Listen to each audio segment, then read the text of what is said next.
ভাগ্য যেমন না চাওয়াতে অনেক কিছু দেয়, তেমনি না চাওয়াতে অনেক কিছু কেড়েও নেয়। বাহ্যিক রূপ দেখে তাকে বিচার করো না। বাঁধ ভাঙলে শান্ত নদীও বন্যায় সব ভাসিয়ে দেয়। জীবনটা যদি এতই আনন্দময় হতো, তাহলে পৃথিবীতে আসার সময় মানুষ কান্না করে আসতো না। জীবন তখনই সুন্দর হবে যখন তুমি পেছনের মায়া কাটিয়ে অচেনা ভবিষ্যৎকে বরণ করে নিতে পারবে। আওয়াজ করে কান্নার চেয়ে আওয়াজ না করে কান্নাটা আরও বেশি ভয়ঙ্কর। ভালোবাসলেও দূরে থাকা যায়, প্রেমে পড়লেও ভুলে থাকা যায়, কিন্তু মায়ায় পড়লে ছেড়ে থাকা যায় না। আর যদি তুমি কারো মায়ায় পড়ো, তবে সারা জীবনের জন্য তার মায়ার জালে আটকা পড়ে রবে। কারোর মুখে নিজের প্রশংসা শুনে সঙ্গে সঙ্গে নাচতে লাগবেন না। মনে রাখবেন, প্রশংসা নামক পুলের নিচে মতলব নামক নদী বয়ে গেছে। এত আর্তনাদ, এত অভিমান, দম আটকে থাকা গল্প কে শুনবে বোকা? কার এত সময়? তোমার কান্নার আওয়াজ পাশের রুমে থাকা তোমার আপন মানুষগুলোই তো কখনো শুনতে পায় না।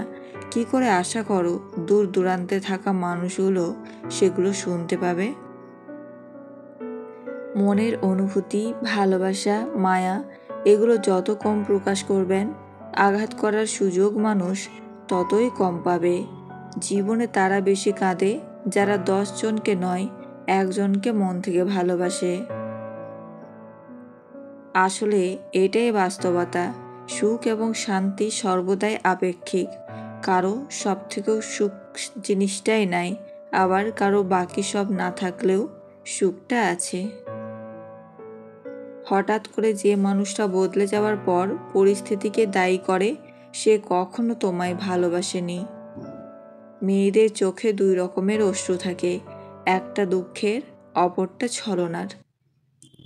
রেগে গিয়ে চিৎকার করে কথা বলা ব্যক্তির মন সরল হয়, কিন্তু যে ব্যক্তি রেগে গিয়েও চুপ থেকে হাসি মুখে কথা বলে, সেই ব্যক্তি শয়তানের থেকেও ভয়ঙ্কর। শূন্য পকেট যেমন বাস্তব পরিজন চেনায়, তেমনি আঘাত আমাদের মানুষ হতে চেনায়। কিছু মানুষের বৈশিষ্ট্য স্যান্ডেলের মতো, চলার সময় পাশে ঠিকই থাকে, কিন্তু পেছন থেকে কাদা ছেটায়।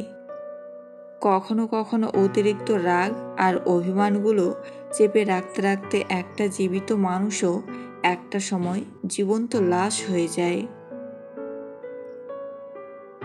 মানুষ কারো প্রশংসা করলে সকলে বিশ্বাস করে না, কিন্তু যখন কারো বদনাম করে কেউ অবিশ্বাস করে না।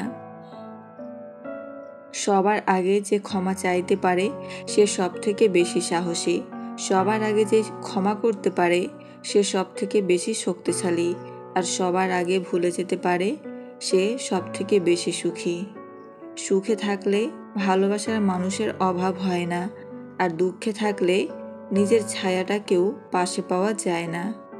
ঘরের বউয়ের নিন্দা কখনো পরের বউয়ের কাছে করবেন না, কারণ আপনি অসুস্থ হলে আপনার সেবা সেই ঘরের বউই করবে, পরের বউ না। একটা সময়ের পর আপনি ঠিকই বুঝবেন, অনেক মানুষই আপনাকে ব্যবহার করেছে, কিন্তু কখনো ভালোবাসেনি। বাবা হারা বেকার ছেলেটা জানে বাবার কত মূল্য। মা হারা অবিবাহিতা মেয়েটা জানে মায়ের কত মূল্য। মানুষ সাধারণত 2টি কারণে পরিবর্তন হয়। 1, যখন সে অনেক কিছু শেখে। 2, যখন সে অনেক কষ্ট পায়। নারী যদি কোনো পুরুষের প্রতি আকৃষ্ট হয়, সাধারণত এই আচরণগুলো করে থাকে। নাম্বার 1, চোখে চোখ রেখে বেশি সময় তাকায়। নাম্বার 2, বারবার হাসে বা ফ্লার্টিং ভঙ্গি করে। নাম্বার 3, শরীরের ভাষায় খোলামেলা হয়, চুলে হাত দেওয়া, ঠোঁট কামড়ানো ইত্যাদি। নাম্বার 4, অজুহাত খুঁজে যোগাযোগ করে।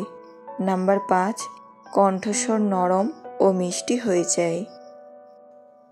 তোমার যোগ্য ছিলাম না, কিন্তু একদিন হব, সেদিন তুমি আর আমার যোগ্য হবে না। ভদ্র হওয়ার জন্য মেধা নয়, পরিবারের দেওয়া শিক্ষাই যথেষ্ট। দুঃখ না থাকলে সুখের এত দাম থাকতো না। দুঃখ পেলেই মানুষ সুখকে খোঁজে।